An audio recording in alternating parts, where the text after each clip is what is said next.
वह सटीकता के देवता समान शिकार करता है, लेकिन इस बार उसने 4 गोलियां लाने के साथ ही आमतौर पर न देखता बालकनी में पंखा लगाया।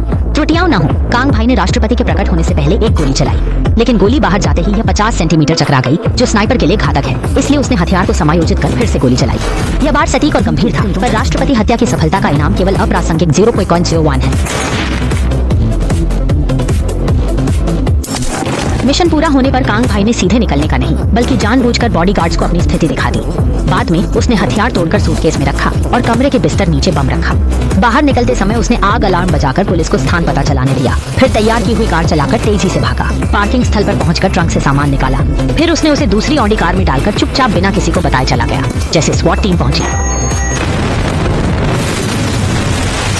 इसने तुरंत सभी सुराग नष्ट कर दिए और गैराज की कार मुश्किल से खत्म की, ताकि कोई निशान न रहे। यही शीर्ष स्तर के हथियारों के सामान्य ऑपरेशन है। बेशक हत्या किए गए राष्ट्रपति आसानी से नहीं बचे, इसलिए कांग भाई ने तुरंत कवर के लिए अंतर्राष्ट्रीय शतरंज का सेट खरीदा, ताकि पुलिस अपराधियों को कम माने। वह भी एक संग्रहकर्ता थे। वापस खाली हाथ नहीं जाना ठीक। पुलिस सीमा निकासी पर जांच कर रही है, लेकिन कांग भाई ने शांतिपूर्वक कहा कि प्रदर्शनी देखने आए थे।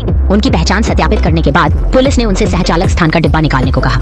अनजाने में कांग भाई महंगे हाथी दांत के झंडे संग्रह करने आया था, जो उनके लिए सही साबित हुआ। पुलिस ने उन्हें मामूली समझकर हत्या की संभावना न देखकर जाने दिया। थोड़ी देर बाद कांग भाई एक घर पहुंचे। इंटरनेट कैफे में प्रवेश के बाद उसने नियोक्ता द्वारा भेजा USB डाला। पैसा कब मिलेगा पूछते ही एक संदेश पॉपअप हुआ। बाद में कियांग ने फ्रीज पर क्लिक किया और दूसरी पार्टी ने उसे खत्म करने का दावा किया। पहली बार 10 मिलियन अमेरिकी डॉलर की थी। समस्या यह थी कि उसे शीर्ष हत्यारे भाई कियांग से व्यक्तिगत रूप से बात करनी थी, जो आमतौर पर नियोक्ताओं से नहीं मिलता।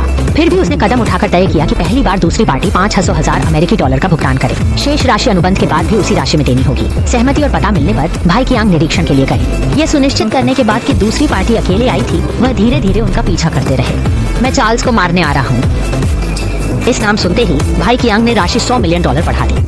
महिला ने बताया हत्या का लक्ष्य अरबपति था, उसकी सुरक्षा खास थी। शायद वह ये जियानहोंग से सलाह लेगी। भाई कियांग ने प्रतिक्रिया नहीं दी और सीधे चले गए। वे स्पेन के विला पहुंचे, जहां उनकी पत्नी खिलौने पैक कर रही थी। उनके चेहरे पर मासूम मुस्कान आई। अपनी अनजान पत्नी ने सोचा कि वह व्यापार यात्रा से लौट चुका है, बगैर जाने कि उसके साथ रहने वाला आदमी एक ठंडा हत्यारा था। भाई कियांग ने खाना पकाने पर तुरंत दरवाजा बंद कर दिया। फिर उसने भूमिगत सेफ खोलकर हथियार रख दिए। जब उसने कंप्यूटर निकालकर नियोक्ता से पैसे की देरी पूछी, तो दूसरी पार्टी ने स्क्रीन पर कुछ अक्षर देखकर भाई कियांग को गाली दी, शीर्ष हत्यारे के रूप में कियांग से।